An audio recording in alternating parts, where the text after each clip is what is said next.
Dernière nouvelle 24 heures. Haddad démission, État revient, t'as oublié tes chiens, pas de flics dans les facs. Après l'évacuation du centre Pierre Mendès France de l'université Paris 1 Panthéon-Sorbonne. Vendredi 20 avril 2018 au matin, plusieurs centaines de personnes s'étaient rassemblées sur le trottoir d'en face, rue de Tolbiac, peu avant midi. Des étudiants, ainsi que des cheminots en grève, des personnels hospitaliers, ou encore des militants de la France insoumise. De la colère chez les étudiants, notre sentiment de la peine et de la haine, confie Margot, en L2 d'histoire, venue avec deux amis. Georges Haddad, le président de Paris 1, assure que l'évacuation s'est faite dans le calme. Faux, assure l'étudiante. Faire évacuer la fac par des centaines de policiers coûte plus cher que de réparer les soi-disant dégradations. Les étudiants présents s'indignent de la violence de l'évacuation. J'ai crié au CRS qu'il y avait un blessé, raconte Manon, étudiante en école de cinéma d'animation, venue en soutien. De son côté, la préfecture de police dément tout incident. Et Georges Haddad se dit « soulagé ». Je tiens à remercier du fond du cœur les forces de l'ordre, la préfecture de police, pour le savoir-faire et la façon dont cela a été géré. Je suis heureux qu'il n'y ait aucun blessé, a-t-il assuré sur BFM TV. Pour la ministre de l'Enseignement supérieur et de la Recherche, cette intervention était nécessaire, au regard des dégradations sur le campus et dans le quartier. Il est important que les lieux universitaires retrouvent leur liberté, souligne Frédéric Vidal, qui se fixe désormais comme objectif de permettre la tenue des examens dans de bonnes conditions. Les présidents d'université pas tous sur la même ligne. Lila Lebas, la présidente de l'UNEF, craint que les évacuations ne se généralisent sur les autres campus. Le ministre de l'Intérieur, Gérard Collomb, ne lui donne pas tort. Partout, l'état de droit sera rétabli, dans la nuit de jeudi à vendredi, un amphi de l'université de Strasbourg occupé par les étudiants a, lui aussi, été évacué.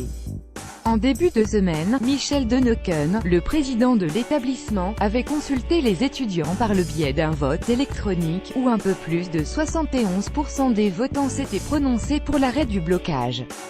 À Montpellier, le tribunal administratif a ordonné aux occupants de l'université Paul-Valéry Montpellier 3 de libérer sans délai les lieux occupés depuis la mi-février. Tous les présidents ne sont sur la même ligne. À Nanterre, alors que le blocage se poursuit, Jean-François Ballaudet est venu renouer le dialogue avec les étudiants, réunis en assemblée générale, jeudi 19 avril 2018. Regrettant l'intervention des forces de l'ordre précédemment sur le campus, il a proposé la tenue d'états généraux dans son établissement. 6 présidents d'université ont également publié, sur EducPro, une tribune pour demander l'ouverture de négociations sur la réforme et ainsi mettre un terme à la situation avant qu'elle ne dégénère.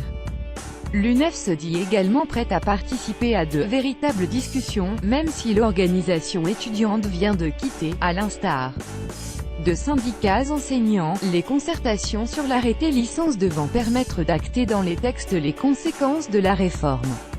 Tolbiac, un symbole qui vient de tomber, pour la présidente de l'UNEF, Lila Lebas, le gouvernement fait le choix de l'usage de la force en permanence, mais ne répond pas sur le fond, et s'il croit étouffer le mouvement, il se trompe. Les blocages ne sont pas le seul outil de mobilisation. Il y aura d'autres mobilisations et des rassemblements pour se faire entendre. Les étudiants réunis devant Tolbiac lui donnent raison. Selon eux, l'évacuation ne calmera pas la mobilisation. Tolbiac, c'est un symbole qui vient de tomber, mais on va se relever, assure Norman, étudiant à Paris 3.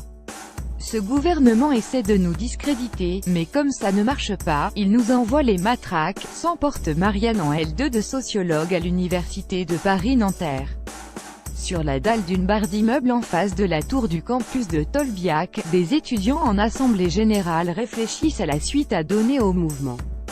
L'un d'entre eux harangue la foule assise, « Réveillez-vous, c'est bien de discuter, mais le plus important, c'est d'agir. » Alors les étudiants de Censier, Paris 8 ou Nanterre, occupez vos facs, barricadez-vous, une option est avancée, mobilisez les lycéens, chaînon manquant du mouvement. Dès la rentrée, l'enjeu sera de les convaincre de nous rejoindre, pointe Bobby, étudiant en L1 de sciences politiques. Les manifestants devant le campus de Tolbiac se donnent déjà rendez-vous le 1er mai, prochaine date de mobilisation.